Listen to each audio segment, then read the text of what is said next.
देखें क्लास, अब आपके पास एक और क्वेश्चन है और उस क्वेश्चन में वो आपको कह रहे हैं कि आपने एक हिस्टोग्राम ड्रॉ करना है। और हिस्टोग्राम आपने कैसा ड्रॉ करना है, हिस्टोग्राम कहते हैं किसको है, या आपके पास फ्रीक्वेंसी डिस्ट्रीब्यूशन गिवन है, आपकी बुक में गिवन है, क्वेश्चन नंबर 4 है आपके उसी एक्सरसाइज का 10.1 का। और आपको क्वेश्चन में देखें हिस्टोग्राम कहते हैं किसको, पहली तो बात ये आ गई, आपने क्लास 7 के अंदर बार डायग्राम बनाई थी, 6 में भी बनाई थी बार डायग्राम। और बार डायग्राम के अंदर आपने सीधे सीधे बार बनाए थे जो वर्टिकल भी थे और हॉरिजॉन्टल भी थे। उन बार डायग्राम के बीच में गैप हुआ करता था। अब जब वो गैप खत्म हो जाएगा तो बन जाएगा हिस्टोग्राम। और आप हिस्टोग्राम बनाने के लिए आपको क्लास इंटरवल गिवन है, आपने क्लास बाउंड्रीज बनानी है। कैसे बनाएंगे देखिएगा, यहाँ पर जो क्लास इंटरवल में 5 लिखा हुआ है, आप इस 5 में से 0.5 माइनस करेंगे हो जाएगा 4.5, और वही 0.5 आप इस 14 में प्लस कर देंगे हो जाएगा 14.5। फिर इस 14 नीचे वाले में आ जाएंगे, 15 में से 0.5 माइनस करेंगे हो जाएगा 14.5, और जब इस वाले में प्लस करेंगे हो जाएगा 24.5। ऐसे ही लोअर क्लास में से आप माइनस करते जाएंगे और अपर वाली क्लास के अंदर आप प्लस करते जाएंगे। उसका आपको एक फ़ायदा ये होगा कि आपकी क्लासेस की जो बाउंड्रीज हैं वो सेम होने लग जाएंगी खुद ब खुद। देखिएगा जब मैं ये करके फारिग होऊंगा मैं आपको दिखाऊंगा कि जो क्लासेस हैं उनकी बाउंड्रीज जो हैं वो सेम हो जाएंगी। Lower class boundary upper class boundary के इक्वल होने लग जाएगी। और वो किस तरह से होगी, वो हो रहा सिर्फ यूँ है कि मैंने क्लास बाउंड्री में से जो लोअर क्लास बाउंड्री थी उसमें से 0.5 को मैंने माइनस कर दिया, और जो अपर क्लास बाउंड्री थी उसके अंदर मैंने 0.5 को ऐड कर दिया।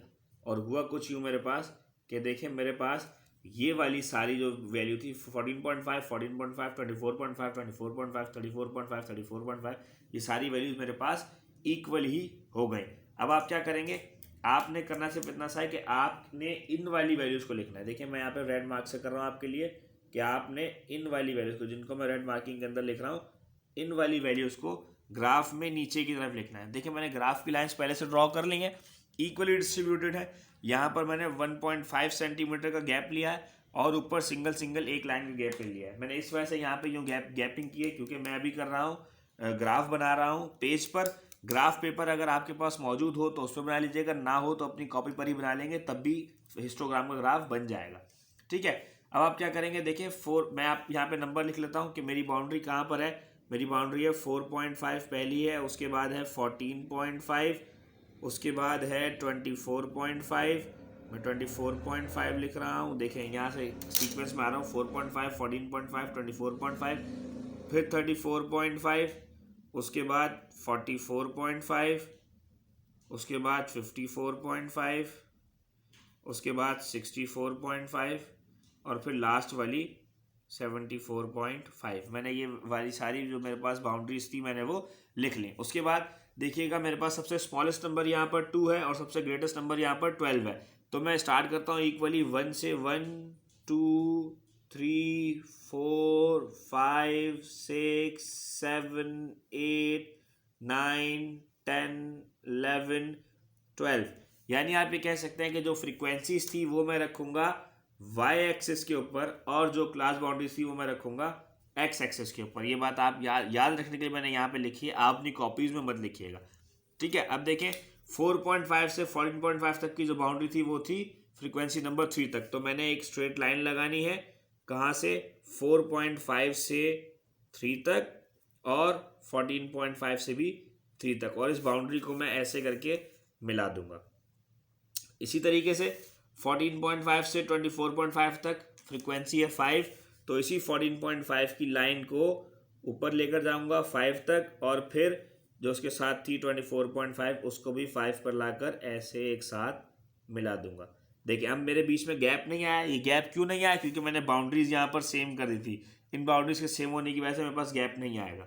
अब 24.5 और 34.5 की जो फ्रिक्वेंसी थी वो थी 2, तो मैं 34.5 वाली फ्रिक्वेंसी को लेकर आऊँगा 2 तक, और इसको ऐसे इस वाली लाइन से इधर मिला दूंगा ताकि ये 2 तक पहुँच जाए। उसके बाद देखें अगली वाली फ्रिक्वेंसी 4 तक जा रही है मेरे पास, तो मैं इस फ्रिक्वेंसी को 4 तक लेकर जाऊंगा, और ये 4 तक लाने के बाद मैं इन दोनों लाइंस को आपस में मर्ज कर दूंगा, यानी कि मिला दूंगा। तो मैंने इन दोनों लाइनों को आपस में मिला दिया। इसके बाद 12 पर लेकर जाऊंगा 44.5 से 54.5 तक। देखें 44.5 से 54.5 तक मैं 12 पे चला गया, फ्रिक्वेंसी मेरी हाई हो गई। बार तो बन रहे हैं जैसे आपने पिछली क्लास में बनाए हैं, बस मसला इतना सा है कि इन बार्स के बीच में गैप नहीं है। उसके बाद अगली फ्रीक्वेंसी 10 पे आ रही है, तो मैंने ये लास्ट वाली फ्रीक्वेंसी, अगली वाली फ्रीक्वेंसी जो थी मैंने 10 पे ले आया और ये 10 पे ला के मैंने इसको इसके साथ मिला दिया। उसके बाद जो लास्ट फ्रीक्वेंसी है वो है 4 पर, तो मैंने उसको जाकर 4 से मिलाना है और मैं ये सिंपल इसको ला के यहाँ पर 4 से मिला दूंगा। देखिए मेरे पास हिस्टोग्राम मेरा बन गया।